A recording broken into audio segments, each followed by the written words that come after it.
In Act 1, Scene 3 of Othello, the story picks up with a meeting in Venice.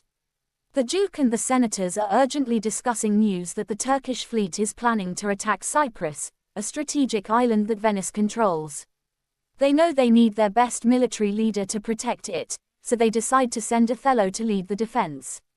This scene is important because it shows that Othello is not only respected as a soldier but also trusted with the safety of Venice itself.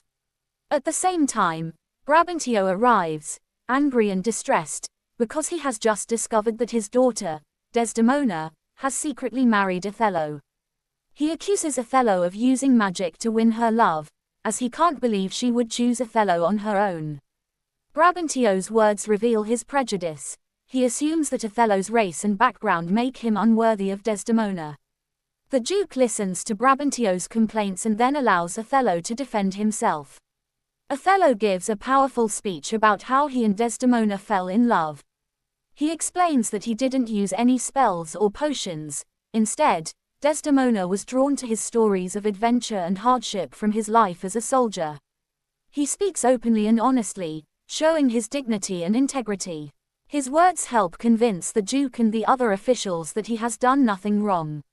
Othello's speech reflects his true character. He is sincere, humble, and honorable, and he deeply loves Desdemona.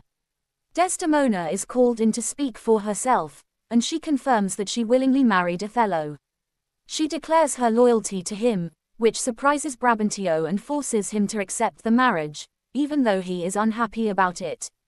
Brabantio gives in, but he warns Othello that Desdemona may one day deceive him, just as he feels she deceived her father. With the Turkish threat still looming, the Duke orders Othello to leave for Cyprus immediately. Desdemona insists on going with her husband, so arrangements are made for her to follow. This moment shows her courage and devotion to Othello, despite the challenges they face.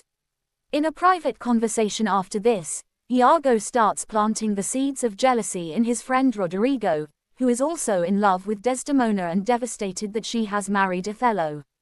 Iago, who is secretly plotting against Othello, manipulates Roderigo, convincing him to go to Cyprus and promising to help him win Desdemona's love. Iago's manipulation here highlights his cunning and deceitful nature. He knows how to use people's emotions for his own advantage. After Roderigo leaves, Iago reveals his true intentions in a soliloquy, a speech given alone on stage. He hates Othello, partly out of jealousy and partly because he suspects that Othello might have been romantically involved with his own wife, Emilia, though this suspicion has no proof. Iago also resents Cassio, who was promoted over him. His ultimate goal is to ruin Othello's happiness by making him doubt Desdemona's loyalty, planting jealousy in Othello's mind. This scene sets up several important conflicts that drive the play forward. First, Othello and Desdemona's love stands against the prejudice and disapproval of others, especially Brabantio. Second, Iago's hatred for Othello becomes clear, and we see the beginning of his plan to destroy Othello's trust in Desdemona. The emotional tone shifts from tension and conflict with Brabantio to love and unity between Othello and Desdemona, and finally to dark, scheming jealousy from Iago.